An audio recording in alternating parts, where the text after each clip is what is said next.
guys, this is Shodredux here, and I'm coming at you with another Battlefield 4 open beta video. Of course, this video is going to be about the Obliteration game mode and some more general things that I noticed in the game and some first impressions as well as some insight on how certain things work and, whatever other useful information I may feel that you guys would like to have or to know about. I will say before I get started though that this round is like 46 minutes long, and that's because of the Obliteration game type. I mean, this was a pretty intense round. So, I mean, there are going to be some dry parts as far as, not a lot of battles going on between the opposing side, but I promise you that throughout the entire time of watching this video that it's pretty intense regardless, just because you'll notice certain things here and there and how certain things operate.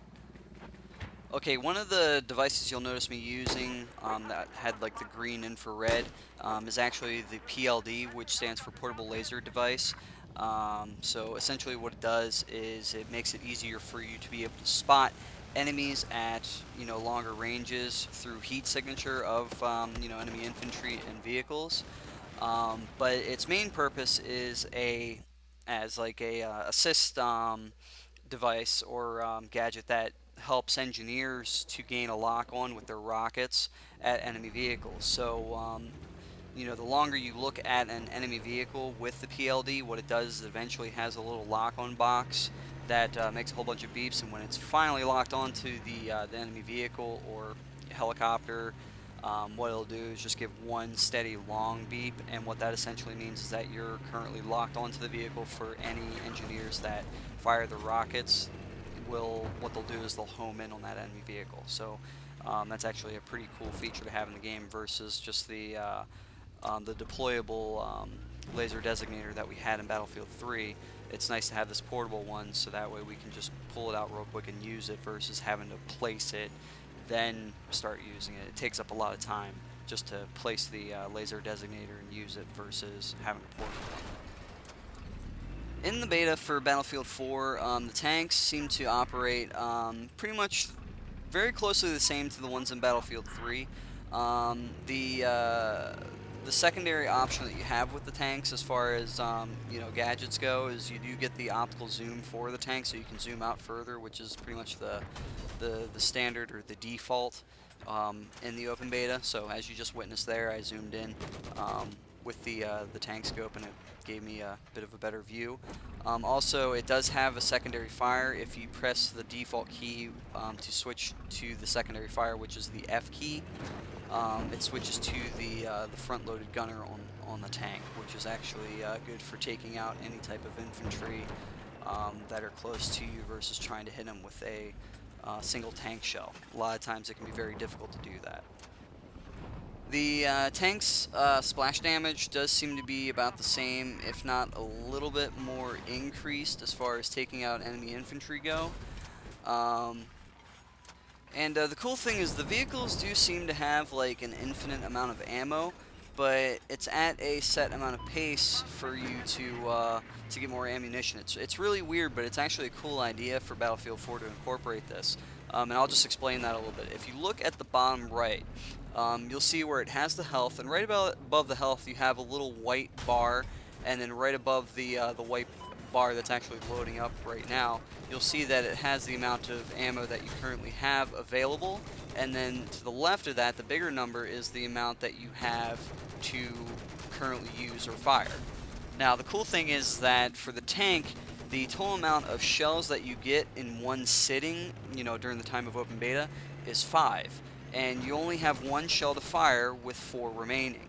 So, in case you get in a serious firefight, so that way you're not sitting there spamming, the fire button after you reload each time, what will eventually happen is you have to wait for your tank to replenish its shell meter, and every time that white bar above the health loads up, it gives you an additional shell.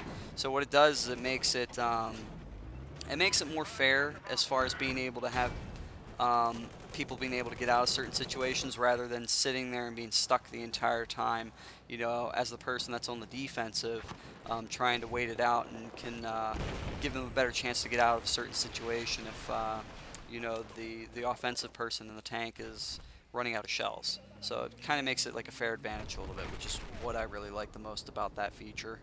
Now, before things get a little too hectic, I want to start explaining the game mode that I'm playing on right now. It's actually called Obliteration, and essentially what it is you have two teams, of course, China and the U.S., and you have 3 bomb sites per team.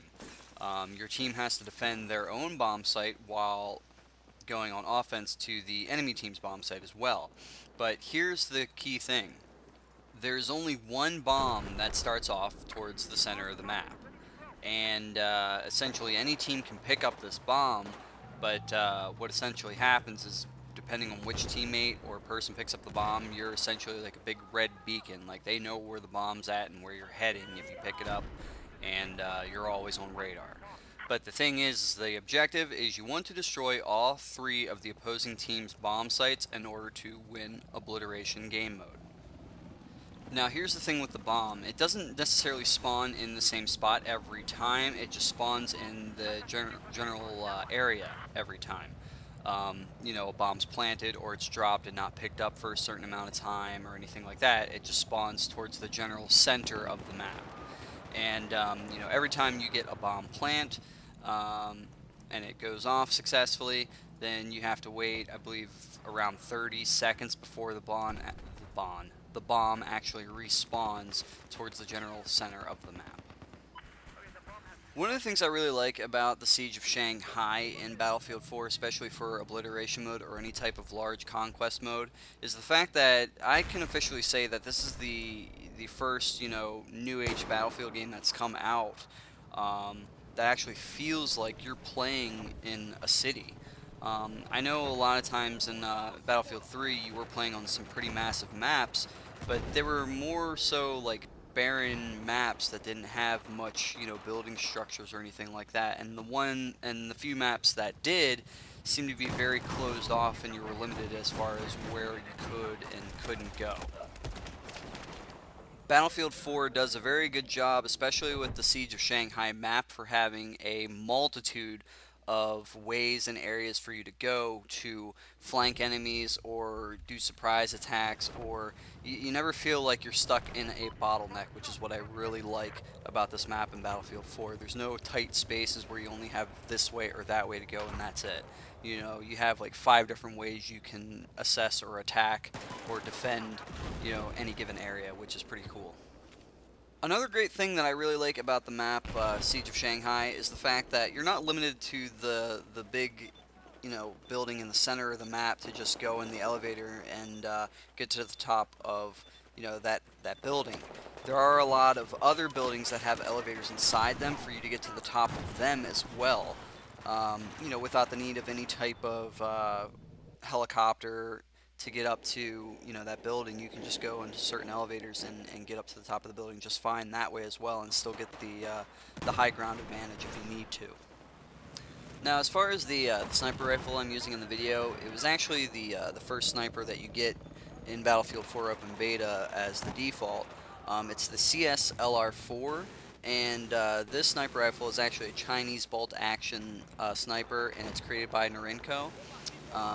It fires a 7.62 by 5.1 NATO cartridge-based round instead of the more traditional Chinese rounds. So it's a more current generation bolt-action rifle. It's very accurate, very much in comparison to the M40, which is unlocked right after you reach a certain amount of points in the Battlefield 4 Open Beta. But they perform very similarly. Also, one of the default unlocks that you got with the sniper rifle was actually the bipod. You may have noticed in this video I decided to take off the bipod just because I didn't like the little annoyances where I had to go prone or go up against like a pole in certain situations, and my guy would take the extra couple seconds just to lay down the bipod to steady my shot when I really didn't need that. So I disabled that because I'm more of like an assault, on the go type of sniper versus like a sit and watch. So I definitely like to help out with the objectives and things like that. That's why I disable the bipod. But to each his own. Some of the known attachments for the CSLR4 in the Battlefield 4 Open Beta were the CL6X scope, as well as the standard 8X rifle scope. You also had the green laser sight that you could unlock, as well as the variable zoom for the rifle scopes, so it would interchange between 8X or 14X, or 6X or 14X, depending on which scope you had.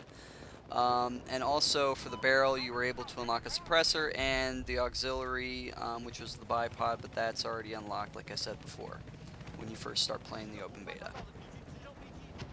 Of course, as you can see, what I'm trying to do right now is lock onto the enemy helicopter with the PLD, so that way my engineers can launch rockets at him, but unfortunately he was just too far out of range, so it does have a set amount of distance before it will not be able to do lock-ons, but you'll still be able to see and make out enemy vehicles and enemies at those distances, so just keep that in mind. It's still a very usable set of type of binoculars, per se, to see enemies, so it's a very useful tool, especially if you're not familiar with a map and you're having a hard time finding where enemies like to go or enemy locations. Definitely just keep the PLD equipped until you're more in tune with that. Sorry, that was my cell phone going off there. Just some general discussion about the Siege of Shanghai map. Of course, you guys know that it's a multiplayer map, and it's also the one that kind of made its premiere for being displayed in a lot of gaming expos for Battlefield 4 for, you know, advertising and whatnot. But just the general idea or the background that this map is structured off of, it's actually the Puxi district in Shanghai, China. And what it does is, of course, you know, it kind of replicates that area a little bit. You know, the cool thing about this map is it does have a bunch of different vehicles each side can use. So the United States or the U.S. side seems to have, you know, as far as light vehicles go, the MRAP. You know, infantry fighting vehicles, the LAV-25, and that's usually in this game mode, or actually, I'm sorry, not in Obliteration. It seems to be more in Large Conquest, I believe. The main battle tank is the M1 Abrams, which is a good old faithful for the U.S. team in the Battlefield series in general. The helicopters, you have the AH-1Z Viper, and the UH-1Y Venom. The only thing you really don't see in Obliteration, or at least I haven't seen, I don't think, is the AH-6J Little Bird.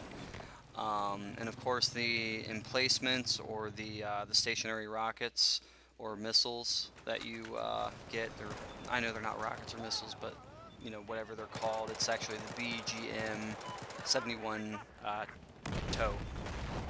Now, as far as the vehicles that the People's Liberation Army has, or China's side, if you want to be like that, the light vehicles is the ZFB-05. The infantry fighting vehicle is the ZBD-09. Yet again, I don't think I've seen it in here. I think that may be a large... Oh, you know what? I have earlier in the video, so this vehicle is in there.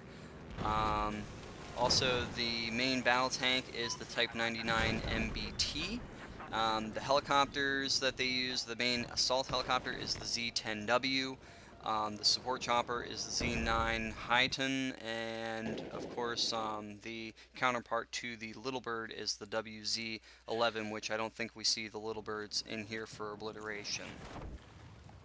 As far as the emplacement goes on the People's Liberation Army, it's actually the HJ-8 launcher. As far as the neutral types of vehicles that both sides can get if they get to them fast enough are the PWC and the RCB, as well as the DV-15 Interceptor. Also, there are 50 caliber emplacements if you wanted to use them as well. As you can see in Obliteration, having the bomb is no easy task, especially if your team is not around to help you. Because once you touch that bomb, you're essentially a big red beacon, and pretty much everybody knows where you're at on the map. So you just have to be really careful and make sure you have your team with you when trying to get the bomb and planning it, and doing what you can with it, just because you are essentially a sitting duck if you're out in the open.